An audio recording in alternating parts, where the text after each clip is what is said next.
Alhamdulillah Ustadz sudah hadir di tengah-tengah kita. Ini tiba saatnya kita memasuki acara inti, dan mari kita simak bersama-sama. Kepada Ustadz Muhammad dipersilakan.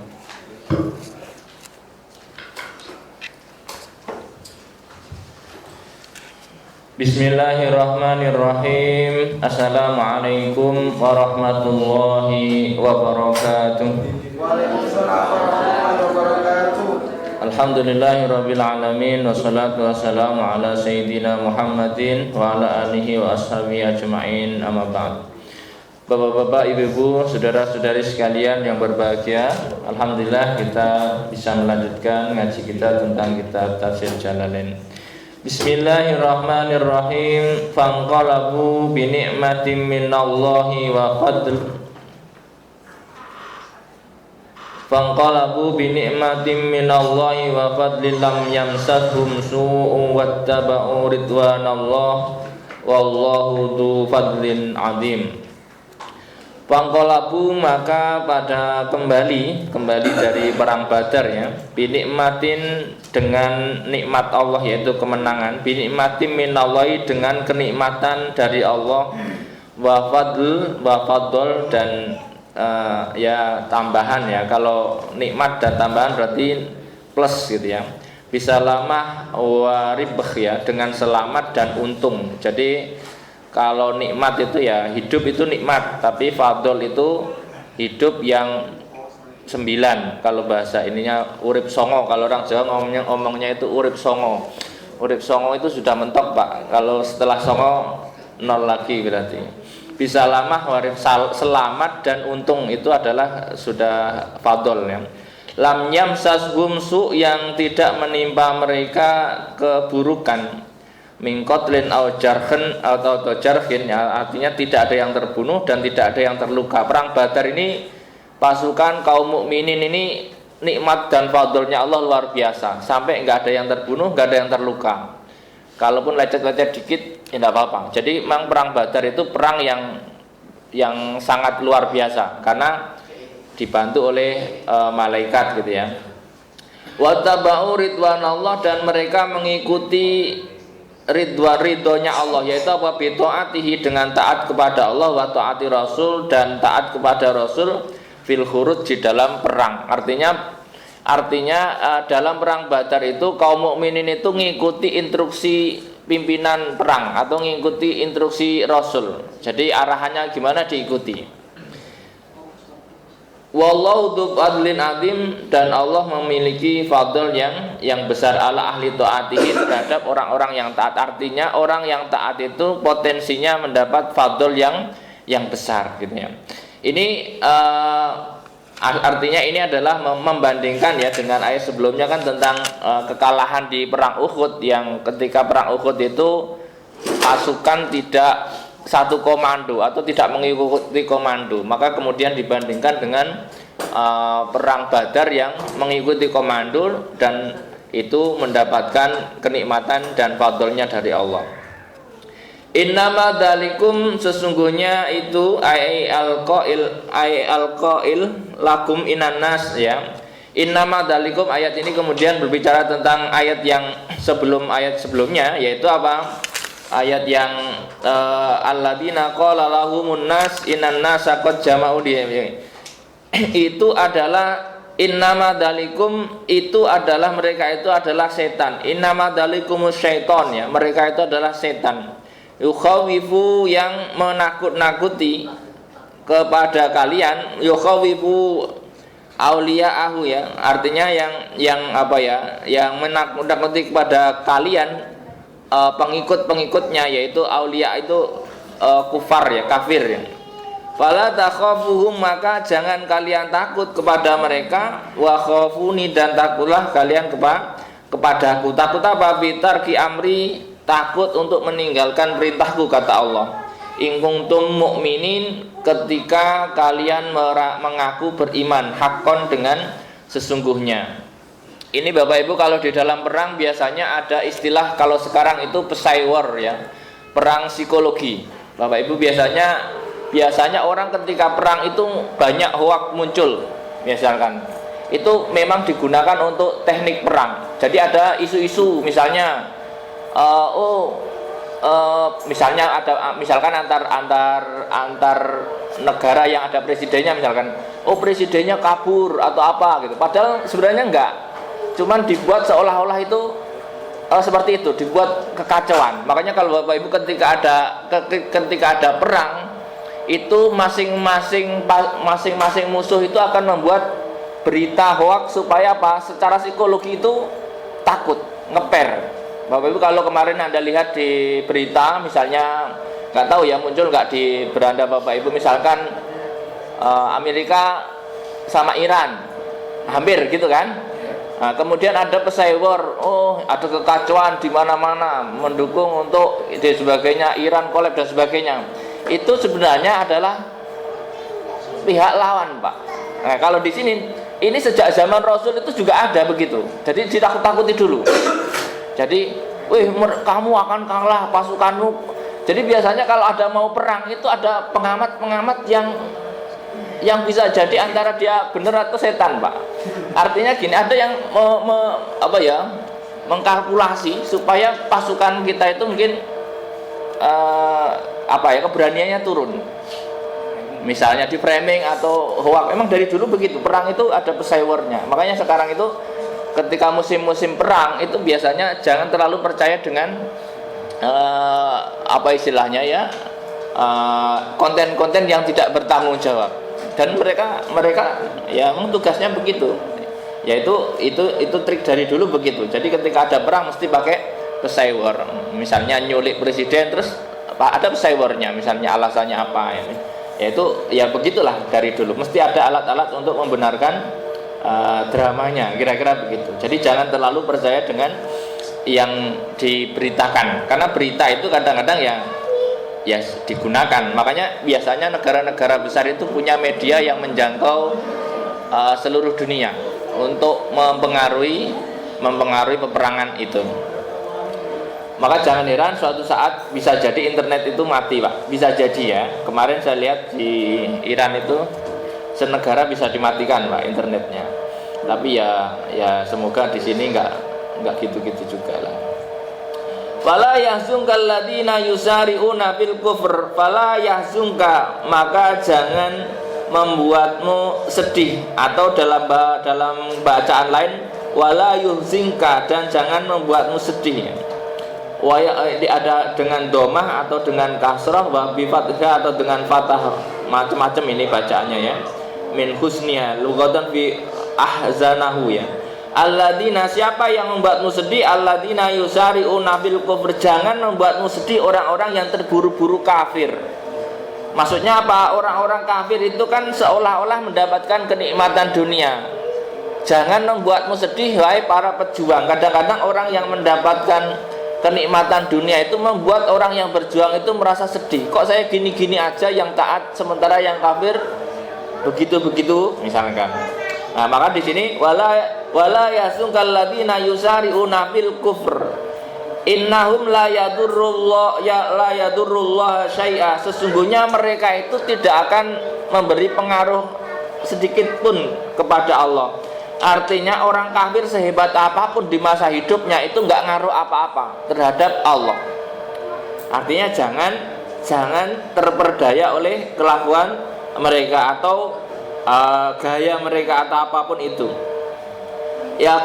Yaqauna fihi sari'an binasratihi wa hum ahlu Makkah awil munafiqun aw la tahtamliku rihimnya. Artinya yes, jangan membanding-bandingkan dirimu dengan orang-orang yang kafir yang sedang seolah-olah mendapatkan nikmat. Makanya sebagian orang itu kan kadang ya, kita sering dengar ada orang, kamu sholat gitu-gitu aja, yang gak sholat duitnya banyak. Nah, itu sebenarnya sama dengan ini. Wala yahzunka alladziina yusari'una fil kufr. Apa manfaatnya dia kaya raya tapi nggak sholat? Kalau di kampung-kampung dulu itu ada pujian namanya, Pak, biasanya siapa yang paling kaya itu? Nabi Sulaiman sugih ya, neng gelem sembahyang gitu loh ya, apa gitu. Ada itu dulu. Pokoknya pembanding-pembandingnya gitu ya. Artinya jangan niru orang yang seperti itu. Kalau bisa sabarlah pada saatnya juga ada bagiannya gitu. Innahum la yadurullah syai'a, sesungguhnya apapun yang dilakukan mereka itu tidak membahayakan Allah sedikit pun ya. Bi fi'lihim wa innama yadurruna li anfusahum, akan tetapi kenikmatan atau kekayaan mereka itu akan memberikan bahaya kepada mereka sendiri.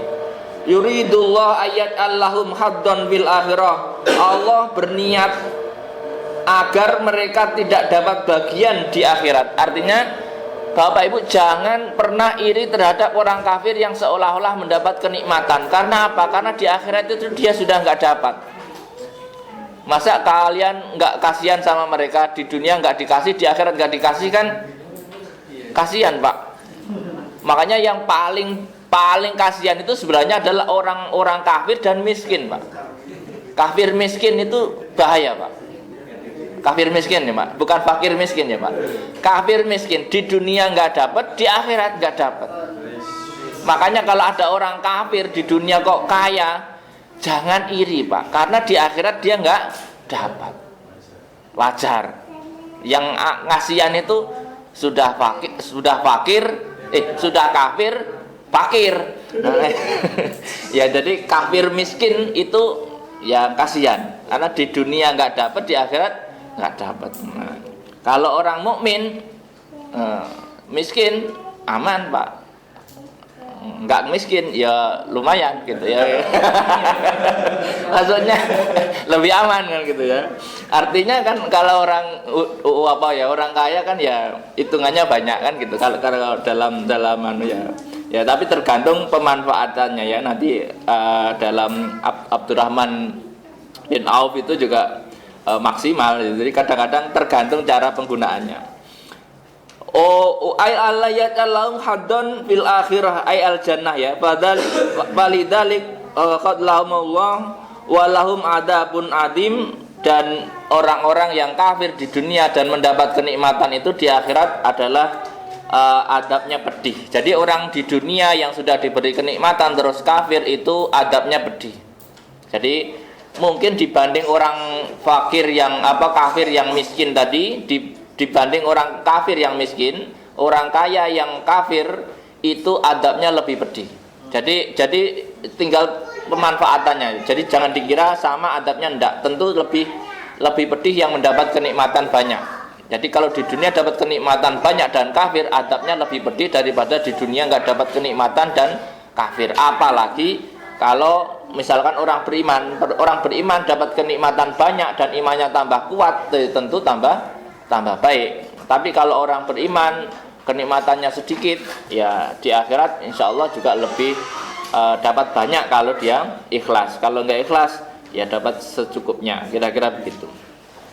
Innal ladzina ishtarawul kufra bil iman, sesungguhnya orang-orang yang menukar iman dengan kekafiran, ay akhaduhu badalahu ya, la yadurullah syai'a, la yadurullah syai'a. Sesungguhnya kekafirannya itu tidak membahayakan Allah. Artinya gini, orang kalau kafir itu enggak membahayakan Tuhan. Artinya apa? Gara-gara orang kafir terus Tuhan hilang itu enggak.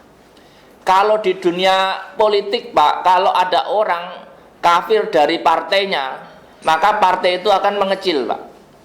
Kekuatan ketua partainya akan melemah. Tetapi kalau di dalam dunia iman, orang nggak percaya kepada Allah itu tidak mengurangi apapun terhadap Allah. Jadi bedanya begitu. Bapak bisa bayangkan kalau di partai misalnya anggotanya asalnya 100 juta, tinggal 50 juta, itu mempengaruhi kekuatan partai Pak. Tapi kalau dalam keimanan, misalnya seluruh dunia ini yang beriman cuma 2 orang, itu tidak mengganggu apa-apa terhadap ketuhanan Allah. Artinya apa? Ya saking manusia itu sebenarnya nggak terlalu pengaruh apa-apa, atau bahkan tidak mempengaruhi apa-apa. Ibarat kata ya apa ya, Bapak dengan semut pudak lah. Semut pudak yang misalnya maki-maki Bapak kan nggak ngaruh apa-apa. semut pudak, tahu semut pudak kan ya Pak? Semut yang putih kecil itu ya. Kalau dia maki-maki kan, kalau Bapak respon kan Bapak merendahkan diri namanya. Tapi kalau nggak direspon kan ya memang nggak ada manfaat. Cuma manusia itu mau kafir mau beriman nggak ngaruh apa-apa. Maka jangan mentang-mentang kalau ada beriman seolah-olah mendukung Tuhan. Terus Anda menjadi faktor utama Tuhan itu berjaya. Enggak. Jadi nggak iman dan tidak itu urusannya kepada masing-masing pribadi itu. Jadi tidak ada pengaruhnya kepada Tuhan. Makanya kalau ada orang menghina-hina Tuhan itu ya nggak ngaruh apa-apa kepada Tuhan. Cuman kita nggak perlu menyarankan seperti itu ya. Biarkan saja, barangkali dia nanti di akhirat juga ya akan ketemu pembalasannya masing-masing. Innal ladzina syara'ul kufra bil iman, karena waktu itu sama Pak, orang beriman itu berat, maka diiming-iming kalau kamu ikut saya, kamu bahagia. Yes, itu dari dulu Pak. Orang itu cenderung mau bahagia di dunia. Mending bahagia di dunia meskipun menjual imannya. Makanya kalau di Indonesia atau di negara-negara sekarang itu kan polanya mungkin nggak terang-terangan seperti itu, tetapi dengan konsep ya apalah iming-iming apa dan sebagainya, yang kemudian sebenarnya dia melanggar peraturan Allah demi sesuatu yang mungkin duniawi sifatnya, entah demi kerjaan, entah demi bayaran. Kadang-kadang kalau di dunia politik mungkin menjadi buzzer misalnya ya, Anda dibayar supaya pokoknya pokoknya ngomong yang tidak benar misalnya, itu kan sebenarnya ya begitulah, kira-kira begitu. Atau kecuali Anda disuruh buzzer tapi buzzer untuk ngomong yang benar, nah itu nggak apa-apa. Tapi kalau buzzer tapi ngomong nggak benar ya tapi biasanya ada yang mengambil Pak, orang-orang seperti itu. Walahum adabun alim ya, dan bagi mereka adalah adab yang pedih, yang menyakitkan ya. Wala yasabannal ladzina kafaru annama numli lahum, dan jangan mengira orang-orang yang kafir itu annama numli lahum, ketika kami panjangkan terhadap mereka umurnya. Ini gini, konsepnya di dunia itu orang-orang yang nakal itu rata-rata umurnya agak panjang ini Pak. Sengkuni kenapa nggak mati-mati misalnya di dalam wayang lah ya Pak ya maksudnya. Makanya di dalam dunia ini orang yang kurang ajar itu biasanya rada-rada awet Pak. Kenapa? Ya karena itu bagian dia, nanti di akhirat nggak dapat. Masa sudah di akhirat, di dunia cuma sebentar, di akhirat tersiksa kan kasihan. Makanya jangan jangan lari dari orang-orang yang seperti itu, karena lari pun ketemu lagi yang lain Pak. Jadi sengkuni itu akan selalu hidup sampai akhir dunia. Kalau dia mati akan timbul lagi. Maka nggak usah minta doa, ya Allah hilangkan beban masyarakat ini. Nanti ketika itu hilang hadir yang baru Pak. Mending itu dirawat saja. Makanya baik mikro dan makro. Mikro itu ya di dalam lingkungan kita terdekat ada, di lingkungan tergedenya negara itu Bapak lihat mesti ada tokoh antagonis dan protagonis, dan itu awet dan dipelihara oleh alam ya. Ya karena di sini wala yasabanal ladzina kafaru annama numli, jangan kira Allah itu enggak sayang kepada kalian wahai kaum beriman, sehingga Allah itu memanjangkan umur-umur para orang-orang yang tidak beriman itu. Kadang-kadang orang yang begitu umurnya lebih panjang ya, tapi nggak usah disebut namanya ya, kira-kira ya barangkali nanti tobat soalnya Pak, kan kita nggak tahu ya. Anamanul khairun, jangan kira itu baik bagi mereka. Khairun li anfusihim, jangan kira panjangnya waktu yang diberikan kepada orang-orang yang kafir atau orang-orang yang kurang ajar itu baik buat mereka, tidak ya.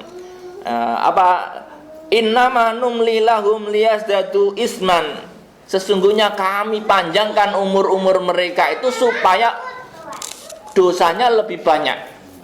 Jadi supaya maksimal di neraka itu. Jadi kan Bapak kan ketika punya orang yang kurang ajar itu harapannya kan sisanya itu luar biasa di akhirat toh. Lah kalau sisanya luar biasa tapi dosanya kecil kan nggak masuk akal. Maka sekalian saja supaya dosanya maksimal. Jadi Allah kalau nyiksa itu adil, maksimal, nggak tanggung-tanggung dan sah, gitu loh maksudnya ya. Makanya kalau ada sengkuni kok nggak mati-mati orang ini ya. ya biarin saja, itu supaya maksimal hukumannya. Makanya kalau ada orang sudah begitu kok dibiarkan liar, dibiarkan komentar sana sini, itu potensinya tambah dalam, Pak, secara hukum. Oh, paham apa tidak ya? Pokoknya begitu ya. Saya tidak nyebut siapa ya. Contohnya ada. Kita itu kadang-kadang dikasih pelajaran yang sangat nyata. Ya, ada orang itu kok dibiarkan saja ya, supaya nanti kalau kurang tambahin hukum lagi. Jadi semakin banyak dosanya itu semakin potensinya bisa menerima hukuman yang banyak. Itu saya kira di dunia juga begitu, di akhirat apalagi. Ya, kira-kira lias datu isman. Makanya kadang-kadang ada orang kafir itu nggak mati-mati, orang yang memusuhi agama Allah nggak mati-mati. Ya karena apa? Supaya nanti maksimal. Ya, saya kira nanti di akhirat, saya kira seperti yang sebelum-sebelumnya, Bapak akan menemukan orangnya terus bisa membuli kan, mojaro kan. Walahum adabum muhin, dan bagi mereka adab yang menghinakan ya. Artinya menghinakan, artinya ya adabnya itu nanti di sana ya termehek-mehek lah, kira-kira begitu. Jadi bukan hanya sakit tapi terhina. Jadi adab itu macam-macam, ada yang menyakitkan, ada yang luar biasa, ada yang terhina. Jadi mungkin adabnya double ya. Terhina itu kan kalau di sini kan terhina itu biasanya hati yang sakit ya. Tapi kalau di akhirat itu biasanya fisik dan hati ya. Fisiknya disakiti dan hatinya terhina. Maka Allah liyadarul mu'minina ala ma antum alaihi. Maka Allah liyadarul, tidak ada Allah itu meninggalkan orang-orang mukmin. Artinya jangan mengira ketika Anda itu dimusuhi sama orang kafir, dimusuhi sama orang lain, terus Allah itu tidak bersama kalian. Jangan mengira begitu. Kadang ada orang itu ketika ada yang memusuhi kita, terus kita merasa kok saya nggak dibantu oleh Allah. Bukan begitu konsepnya. Jadi tetap sistemnya harus berjalan ya. Maka Allah liyadarul mu'minin ala ma antum alaih. Tidak ada Allah itu meninggalkan orang-orang mukmin di mana kamu berada, min ihtilatil mukhlas bi ghairi hatta yamizal khabisa minat thayyib, sehingga Allah memisahkan mana yang buruk dan mana yang baik. Jadi nanti gini Pak, setiap kelompok itu nanti akan diuji mana yang benar, mana yang tidak. Maka dalam Islam awal-awal itu ketika Rasul memimpin di Madinah ya, itu untuk mengecek mana yang munafik, mana yang iman beneran, itu dengan cara-cara perang tadi. Disuruh perang mana yang ikut, mana yang tidak. Jadi untuk memilah ya. Kalau sekarang mungkin Bapak Ibu mungkin kalau pernah baca sejarah apa ya, G30 SPKI dulu itu ketika mau digerebek katanya pasukan PKI itu selalu tahu kapan mau digerebek. Lalu kemudian dengan strategi apa? Strategi Siliwangi atau apa ya kira-kira. Lalu kemudian ketemu mana yang pro sana, mana yang tidak. Sebenarnya makanya nanti kalau Bapak Ibu lihat di partai-partai misalnya itu gampang. Nanti kalau berlalunya zaman, berlalunya waktu, nanti akan ketemu siapa yang memang apa istilahnya ya, setia, dan siapa yang lompat-lompat gitu ya. Di sini juga sama, dalam agama juga sama, mana yang munafik, mana yang benar ya. Al-mum bitakalif asaqah al-mubail dzalik ya, fa fa'ala dzalika yauma Uhud, dan dikatakan apa? Lalu kemudian perang Uhud itulah yang kemudian memisahkan mana yang munafik, mana yang benar-benar beriman kepada Rasul yang wa ma kana Allah li'akum 'alal ghaib, dan Allah tidak akan memberitahukan tentang hal-hal gaib. Hal-hal gaib itu artinya hal-hal yang tidak apa ya, tidak terlihat. Artinya gini Pak, artinya hal-hal gaib itu Allah itu nggak seenaknya saja terus kemudian membuka rahasia seseorang di hadapan orang lain. Itu gaib maksudnya. Jadi Rasul pun tidak kemudian ketika melihat sahabatnya terus muncul gambarnya, oh munafik, ada logonya M misalnya. Enggak Pak, Rasul diajari itu netral manusia Pak. Seandainya Rasul kan sebenarnya mampu Pak, kalau dikasih buka gitu terus misalkan ya punya sahabat 100, terus ternyata yang munafik 50. Tapi kan nggak boleh Pak mengatakan kamu munafik, pergi sana, kan nggak bisa. Nggak boleh alasan mengusir dengan informasi yang gaib seperti itu. Makanya kan Bapak Ibu kalau lihat ada orang-orang yang katanya ahli-ahli itu, ketika ada mencari pencuri, dia nggak bakal mengatakan si A, nggak bisa Pak, hanya mengatakan oh matanya 2 orang ini, gitu kan? Ya sebenarnya itu nggak boleh, karena nggak bisa dibuktikan. Makanya kita diajari itu yang normal-normal. Makanya kalau nggak ada buktinya, saya bermimpi kok kamu berbuat dosa, itu nggak bisa dihukum Pak, nggak bisa. Makanya apa? Oh saya melihat dirimu penuh dosa, itu juga nggak boleh seperti itu. Makanya kadang-kadang ada orang itu mengaku-ngaku kasyaf, terus melihat orang lain ada gambar, oh kamu kepalanya kok jadi kerbau, kok jadi monyet, itu tidak boleh. Makanya kadang-kadang itu adalah godaannya orang-orang yang berperilaku spiritual, kadang-kadang seperti itu ya. Padahal kadang-kadang itu kamuflase ya. Makanya yang paling benar apa? Yang paling benar ya dengan instruksi-instruksi lapangan perang. Nanti muncul munafik, maka akan muncul ciri-ciri munafik itu ya 3 lah kalau dalam hadis ya, dan sebagainya. Wa ma kana lakum alal ghaib ya, fata'arafu al munafik min ghairi qabla tamyiz. Jadi Allah tidak memberitahukan mana yang munafik sebelum terjadinya kejadian itu. Seandainya tahu ya enggak bagus. Makanya kadang-kadang kita itu tidak perlu tahu segala hal. Yang penting udah jalan, nanti di akhir waktu itu ketahuan siapa yang munafik, siapa yang enggak, kan gitu ya. Walakinallaha yastabi mir rusulihi mayyasa, akan tetapi Allah memilih dari rusul-rusulnya mayyasa siapa saja, fayutli'ahu ala ghaibihi kama adla'an nabi ala halil munafikin. Tetapi rasul-rasul terkadang itu dikasih tahu. Rasul itu saking baiknya hatinya Pak terhadap sahabat-sahabatnya, itu nggak pernah punya rasa curiga.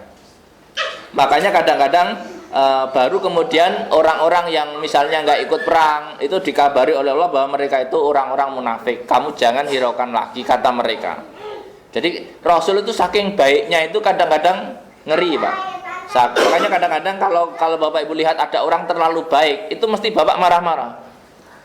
Misalkan Bapak habis dipukul kepalanya, terus Bapak terus ayo tak traktir, mesti temennya itu ngamuk gitu Pak, nggak terima, karena logikanya begitu. Makanya orang terlalu baik itu kadang-kadang bagi yang lain repot Pak. Makanya ya normal Pak, kalau habis dipukul ya pukul balik paling tidak gitu, baru traktir. Makanya Bapak Ibu kalau lihat ceritanya Nabi Musa dengan Nabi Khidir, itu ya enggak masuk. Makanya ada 2 unsur yang tidak bisa digunakan. Yang satu dengan pandangan batin, yang satu dengan pandangan syariat. Makanya kadang-kadang jangan dicampur-campur ya. Makanya ya normalnya orang. Pokoknya kalau disakiti ya pura-puranya sedih, pura-pura sakit gitu Pak. Jangan terus tenang saja, itu jangan. Kasihan orang-orang yang masih normal. Nanti repot ya. Kama adla'an nabi ala halil munafikin fa aminu billahi wa rasulih, maka berimanlah kepada Allah dan Rasulnya, intuk minu wa tattaqu falakum ajrun adim. Ketika kamu beriman dan bertakwa, wahai orang-orang munafik ya, falakum ajrun adim, maka bagi kalian adalah pahala yang besar. Artinya orang-orang munafik itu juga masih dikasih kesempatan ya. Artinya Rasul itu tahu siapa yang munafik, tetapi tidak kemudian dipastikan seperti itu, tapi masih dikasih kesempatan. Artinya orang selagi masih hidup itu bisa berpotensi menjadi taubat atau menjadi baik ya, selagi dia masih punya waktu. Maka sejahat-jahat manusia itu kalau di akhir hayatnya dia dapat hidayah ya dia bertobat, tapi kalau enggak ya masuk di kategori yang dipanjangkan umurnya supaya tambah dosanya. Wala yahsabanna alladziina yabkhaluna bima ataahumullahu min fadli, dan jangan mengira orang-orang yang bakhil terhadap apa yang diberikan Allah kepada mereka, min fadlihi dari fadlnya Allah ai bi zakatihi. Jangan mengira orang-orang yang tidak mau berzakat kalau dalam ayat ini huwa khairul lahum itu lebih baik bagi diri mereka. Terus kemudian yaum apa? Balhum syarrul lahum akan tetapi itu tidak akan tetapi itu buruk bagi mereka. Sayutawaku nama bakhilu bi akan kami kalungkan apa yang dibakhilkan itu. Yaumal kiamati di hari kiamat. Walillahi mirasus samawati wal ard dan bagi Allah lah warisan langit dan bumi ini. Wallahu bima ta'maluna khabir dan Allah terhadap apa yang kalian lakukan maha mengetahui atau maha membalas ya. Artinya orang-orang yang tidak mau zakat karena ketakutannya hartanya berkurang itu tidak akan manfaat bagi diri mereka, akan tetapi nanti malah menjadi beban di akhirat. Ini zakat ya Pak. Artinya ada orang sudah punya nisab dan tidak dizakati, maka di akhirat itu hartanya akan membebani dia. Dikalungkan hartanya. Artinya emang dikalungkan nggak tambah bangga. Kalau kalung 1 on masih enteng. Kalau Bapak Ibu pakai kalung 1 kilo, 2 kilo, 1 ton nggak bisa jalan. Kadang-kadang orang itu harus menggambar ya. Kalau misalkan dulu itu karena gini Bapak Ibu, kenapa kok harus dikalungkan? Emang harta itu dikalungkan kalau sekarang kan cuman bukur kening, enteng dong. Nggak gitu konsepnya. Karena dulu itu gambarannya harta itu emas Pak. Orang numpuk emas. Bapak Ibu kalau numpuk emas 1 kilo dipakai kalungan masih kuat. Masih berapa jam? 1 jam masih kuat ya 1 kilo ya. Coba kalau dulu orang itu punya emas sampai 1 ton misalnya, nggak pernah dizakati. Itu kalau di akhirat nanti disuruh dipakai kalung Pak 1 ton, apa bisa jalan Pak? Makanya kadang-kadang ini bahasanya harta-harta itu kalau nggak dizakati malah menjadi beban. Makanya paling tidak zakati. Zakatnya kan cuman 2,5% ya. Tapi 2,5% kalau dari dulu kita sudah hitung ya Pak, 7 triliun itu berapa dulu? 100 miliar lebih ya. Coba kadang-kadang kalau punya harta banyak itu zakatnya kelihatannya banyak juga Pak. Kadang-kadang ya kalau orang nggak beriman itu juga ya berat karena miliar Pak. Miliar itu sudah lumayan Pak. Wala yasabanal ladina yaquluna bima atahumullahu min fadli wa khairul lahum. Jangan kira itu baik, bal syarrul lahum akan tetapi itu buruk ya. Sayutawaku nama bakhilu akan kami kalungkan apa yang dibakhilkan itu yaumal kiamati di hari kiamat. Makanya jangan ngoleksi barang-barang yang harusnya dizakati tapi enggak dizakati, nanti di akhirat dikalungin. Lah kalau misalkan ngoleksi sapi 100 ngalungi sapi apa enggak? Apa enggak? Ya kalau emas sih masih gaya emas loh gua 1 ton tapi kan. Lah kalau sapi bertonton lah ya jangan lah ya Pak. Pokoknya makanya bagi orang-orang yang mukmin jangan sampai tidak mau berzakat karena kadang-kadang ada orang itu enggan berzakatnya. Laqad sami'allahu qaulal ladina qalu innallaha faqir. Sungguh telah kami dengar orang-orang yang mengatakan sesungguhnya Allah itu fakir. Dulu itu ada orang-orang yang ngece gitu. Allah itu miskin, saya lebih kaya ini. Ada orang kayak gitu ngomong Pak. Kenapa? Atas dasar ada ayat yang mengatakan bahwa mangdalladzi yuqridullah qardan hasan, barang siapa meminjami kepada Allah pinjaman yang baik. Nah karena ayat itu dikiranya Allah itu butuh pinjaman. Terus dia ngece, Tuhanmu kok butuh pinjaman? Kere dong, kekayaan saya daripada Tuhanmu. Ada orang ngomong gitu Pak. Nah waktu itu siapa yang ngomong? Yaitu dikatakan di sini wahumul Yahud. Orang Yahudi itu kan pakai logika ya. Kalau dia logikanya kalau orang pinjem berarti miskin. Padahal sekarang itu orang pinjem ya iya sih ya.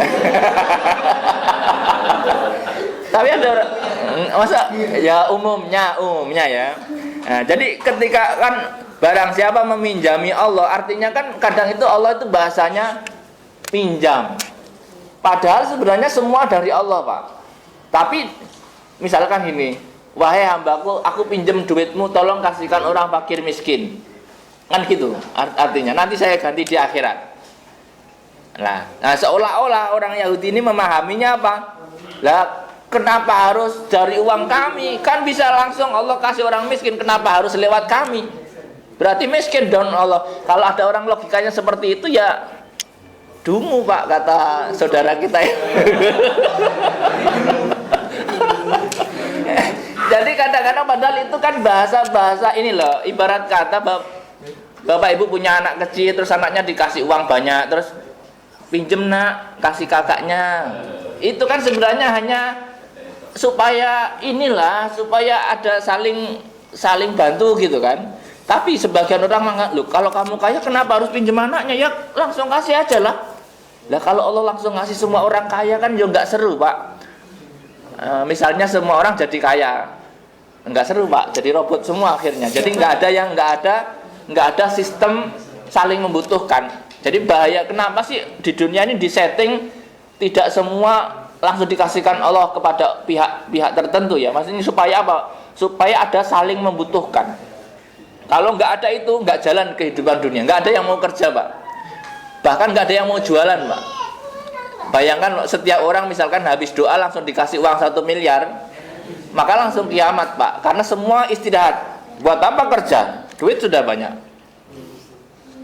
Bahaya Pak. Makanya kan kiamat itu nanti tanda-tandanya itu diantaranya adalah kemakmuran yang merata. Orang ketika makmur nggak ada yang mau jualan, nggak mau nambal ban, nggak mau buka bengkel, jualan nggak mau buka resto.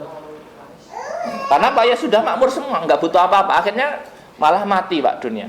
Maka kadang-kadang ya dunia disetting seperti sekarang ini supaya apa? Supaya ada saling memanfaatkan. Yang satu punya tenaga, yang satu punya uang. Makanya harus saling memanfaatkan. Wa qalu law kana ghaniyan mastakrodona. Artinya ya ini bahasanya orang Yahudi. Lah kalau Tuhanmu kaya, ya ngapain pinjem-pinjem? Ya, ini logika mereka emang rada-rada sih ya.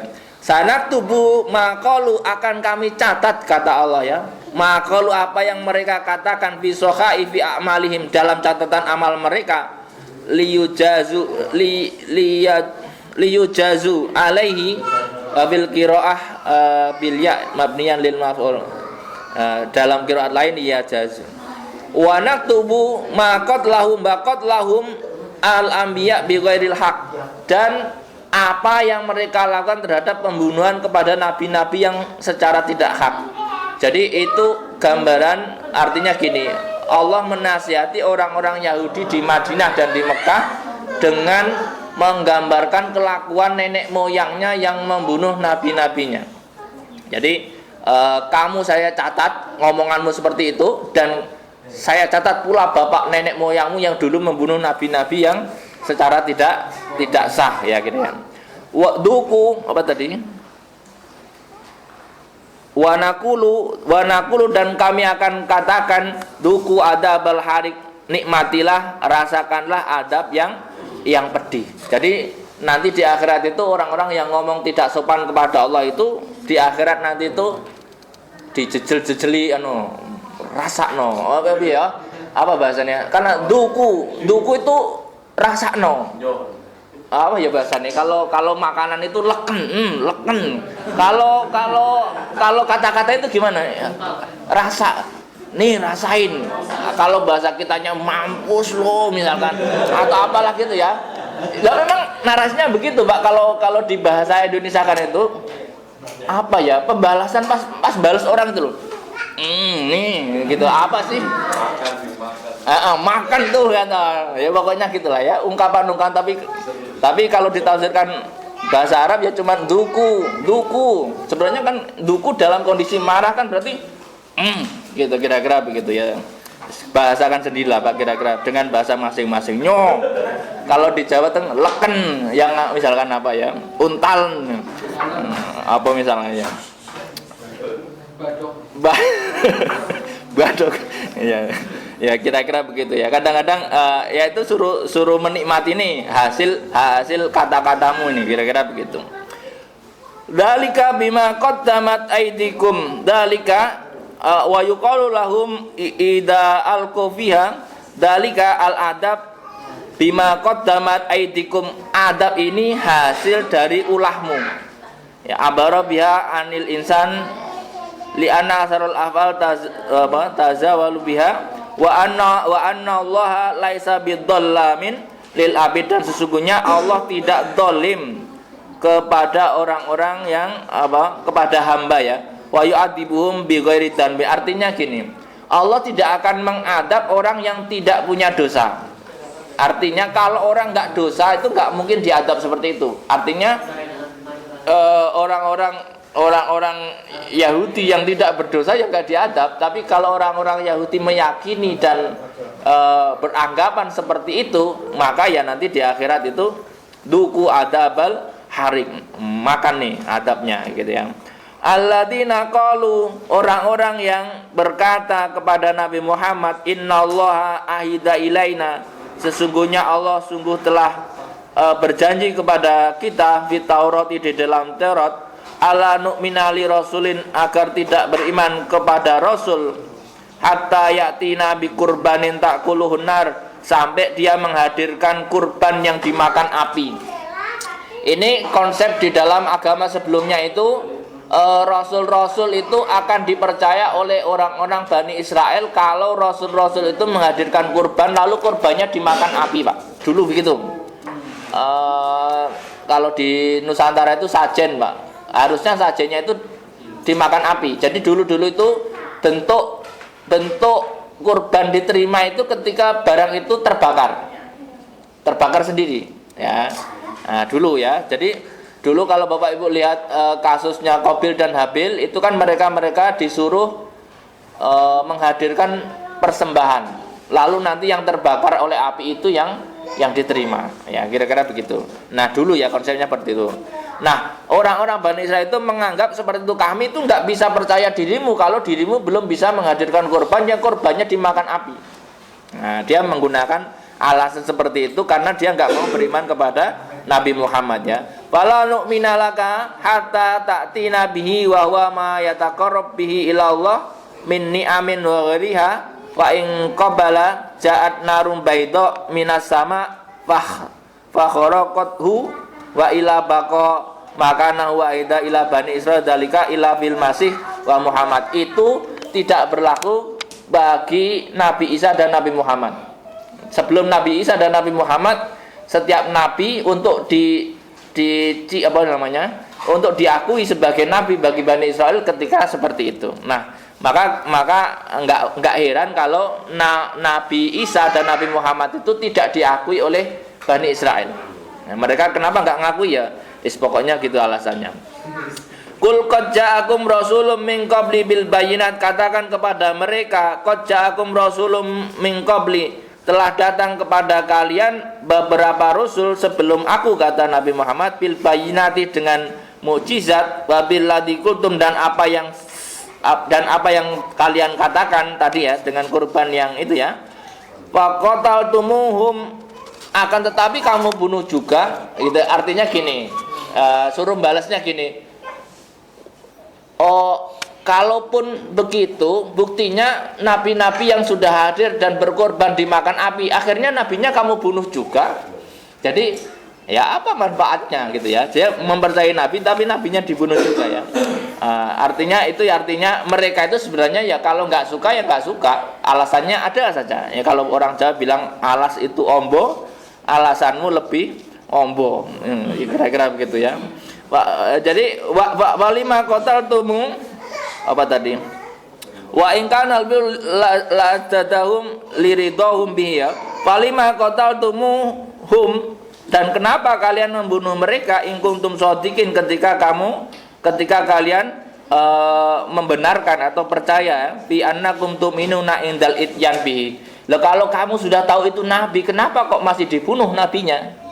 Ya, jadi intinya itu mereka itu bukan masalah itu ya, mereka kalau nggak seneng ya dibunuh nabinya. Pokoknya saking nggak punya adab ya kalau ini ya. Makanya ngeri kalau orang-orang sebelum Islam itu nabinya kalau nggak cocok sama dia ya nabinya yang ya, kalau sekarang itu kalau ada pemimpin nggak cocok sama dia, ya pemimpinnya yang disalahin.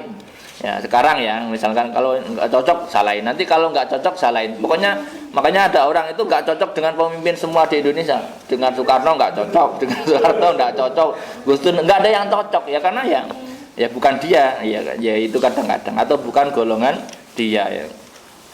Wa in kadzabuka, kalau kamu didustakan ya, faqad kudziba rusulun min qablik.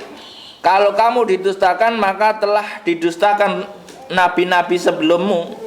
Ja'u bil bayinat, yang mereka datang bil bayinati dengan mukjizat ya. Wa zuburi, dan zabur kasuhuf Ibrahim ya.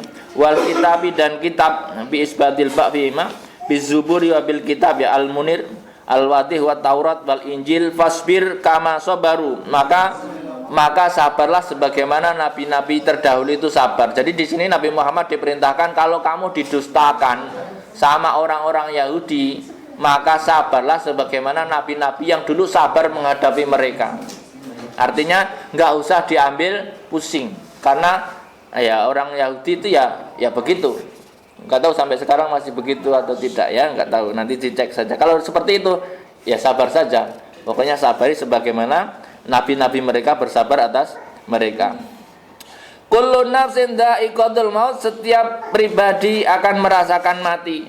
Wa innama tuwaffawna ujurakum, dan akan disempurnakan pahala-pahala kalian yaumal qiyamati, di hari kiamat. Faman zuhsiha anin nar wa udkhilal jannah, maka barang siapa dijauhkan dari neraka maka dimasukkan kepada surga. Faqad faza, maka sungguh telah beruntung ya. Nala ghayatal matlubah, mendapat puncak dari impian ya. Wa mal hayatud dunya, adapun kehidupan dunia, illa mataul ghurur, yaitu hanya sekelas mataul ghurur, istilahnya, sesuatu kenikmatan yang melalaikan. Artinya dunia ini ya sesuatu kenikmatan yang melalaikan. Mata itu ya perhiasan, ghurur itu yang membuat lalai. Artinya al-batil yatamatta bihi qalilan summa yafna. Artinya dunia itu ya kenikmatannya sedikit, setelah dinikmati sedikit ya sisanya itu hilang. Kira-kira begitu. Makanya dunia itu kalau kebanyakan jadi nggak enak. Bapak Ibu kalau makan kebanyakan itu jadi nggak enak. Dunia itu memang enaknya sedikit-sedikit. Jadi kalau masih sedikit rasanya enak. Tapi kalau sudah banyak itu juga bosen biasanya begitu. Makanya beda dengan di surga. Kalau di surga itu semakin banyak semakin enak. Kalau di dunia ini semakin banyak semakin repot ya, kira-kira begitu. Latublawunna, sungguh kami akan uji ya, fi amwalikum, pada harta-harta kalian, wa anfusikum, dan diri kalian, wa latasma'unna minal ladzina utul kitaba min qablikum, wa latasma'unna minal ladzina, dan kamu akan mendengar dari orang-orang yang mendapatkan kitab sebelum kalian, yaitu al-Yahud wa Nasara, wa minal ladzina asyraku, dan dari orang-orang yang syirik, minal Arab, dari Arab, adzan katsira. Adzan itu cacian, makian, atau rasa sakit ya, kasiron yang banyak, minasubi, waktu dari pisuhan atau ton, cacatan, wataswib, dan sebagainya, binisaikum. Jadi Bapak Ibu kalau lihat ada orang-orang Yahudi yang meludahi orang Nasrani yang di mana, di dekat tembok ratapan itu ya memang ya begitulah ya. Atau mungkin orang lain yang memisuhi orang Islam atau dan sebagainya, itu dari dulu memang ada. Jadi tenang saja, nggak usah terlalu panik kalau dipisui, misalkan dikata-katain ganteng lo misalnya tenang saja Pak, nggak usah terlalu ini ya. Wa in tasbiru, ketika kamu sabar, wa tattaqu, dan kamu bertakwa, fa inna dzalika min azmil umur, maka sesungguhnya itu adalah dari hal-hal yang kekuatnya perkara ya. Artinya kalau kamu tahan terhadap bullyingnya lawan-lawan orang-orang kafir itu, atau lawan-lawan orang musyrik itu, kalau Anda dibully itu tenang saja. Jadi kadang-kadang kan mereka membuli orang Islam ini nggak maju-maju, Oh, orang itu kalau beragama itu ya negaranya nggak maju-maju. Itu kan kalau dia membandingkan kadang-kadang Indonesia dengan Inggris. Padahal dikiranya kalau dia nggak beragama terus maju. Padahal di negara-negara lain yang misalnya di Afrika yang banyak yang nggak beragama, ya nggak maju juga. Makanya ya kadang-kadang maju dan nggak majunya sebuah peradaban itu bukan karena agamanya, akan tetapi ya karena kemampuan masyarakatnya ya. Jadi di sini ini adalah nasihat kepada Nabi Muhammad agar tidak down ya menghadapi kekalahan yang dilalui saat perang Uhud ya, perang Uhud dan sebagainya, kemudian dikasih langkah-langkah supaya menstandarkan hati yang sedang terjadi kekalahannya. Misalnya ya calling down ya, apa misalnya kalau kita itu ketika habis kalah kira-kira kan butuh butuh kenetralan apa gitu ya, supaya kita itu semangatnya tumbuh kembali. Biasanya habis mengalami kekalahan itu kan butuh penyemangat masa lalu bagaimana supaya tahan bagaimana dan sebagainya. Karena di sini dikatakan juga bahwa rasul pun tidak diberikan informasi langit masa depan seperti apa, tidak kecuali beberapa ya, mungkin hanya sedikit. Artinya berita-berita kegaiban itu enggak semuanya dibuka oleh Allah kepada Rasul. Seandainya Rasul itu dibuka semua berita kegaiban, maka Rasul sudah tahu kapan menang, kapan kalah. Seandainya Bapak Ibu misalkan mau perang, sudah tahu kapan menang, kapan kalah. Kalau sudah yakin menang dia berangkat, kalau dia yakin kalah enggak jadi perang. Itu kan enggak seru. Makanya kadang-kadang kita itu tidak diberikan informasi gaib sebanyak yang banyak supaya skenario itu tetap jalan. Sakit hati tetap terjadi. Misalnya Bapak Ibu misalnya ada orang seneng sama orang, seandainya sudah tahu akan ditolak, itu bisa jadi enggak jadi nembak, Pak. Misalkan gitu ya. Tapi kadang-kadang kan seolah-olah itu mau diterima, tetapi ternyata ditolak. Nah, supaya apa? Kadang itu supaya sakit hati itu terjadi. Nah, setelah sakit hati itu biasanya hati itu semakin kuat. Kalau nggak semakin hancur, semakin kuat. Pilihannya itu. Makanya kadang-kadang itu kita itu ya pilihannya sebenarnya bisa semakin kuat. Habis itu ya teknik mungkin mengambil pelajaran dari salah teknik atau salah konsep atau salah waktu dan sebagainya. Itu kan kadang-kadang untuk pelajaran buat kita. Makanya di sini kalau dilihat dari bahasan kita kali ini adalah bagaimana Allah mengajari Nabi Muhammad supaya tetap survive. Jadi kalah menang itu bagian dari kehidupan dalam dunia.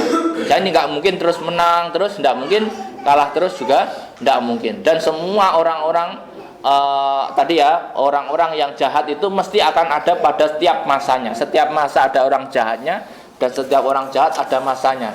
Ya kira-kira begitu ya. Ya setiap waktu mesti ada tokoh-tokoh yang berperan di kanan dan di kiri. Tapi jangan terus kemudian membuat kita berhenti. Demikian, semoga ada manfaatnya kajian kita pagi hari ini. Adanallahu yakum balakum minkum. Wallahu muwaffiq ila aqwamit thoriq. Assalamualaikum warahmatullahi wabarakatuh.